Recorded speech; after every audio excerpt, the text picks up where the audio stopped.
मित्रांनो, महाराष्ट्र शासनाचा नुकताच अर्थसंकल्प जाहीर झालेला आहे. तर त्यामध्ये मुख्यमंत्री माझी बहीण लाडकी योजना ही घोषित करण्यात आली आहे.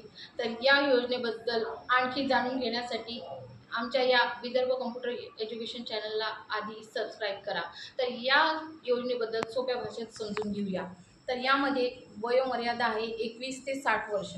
त्याचप्रमाणे प्रत्येक महिलांना मिळणार आहे 1500 रुपये प्रतिमाह. तर याची पात्रता काय आहे? तर उमेदवार हा महाराष्ट्राचा रहिवासी असावा. त्याचप्रमाणे त्याचे कुटुंबाचे जे उत्पन्न आहे ते 2.5 लाखापेक्षा जास्त नसावे.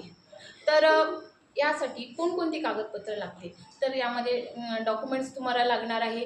आधार कार्ड, रेशन कार्ड, त्याचप्रमाणे बँक खाते आणि डोमिसाईल प्रमाणपत्र आणि उत्पन्नाचा दाखला. तर ही कागदपत्रे तुम्हाला लागणार आहे. तर या योजनेबद्दल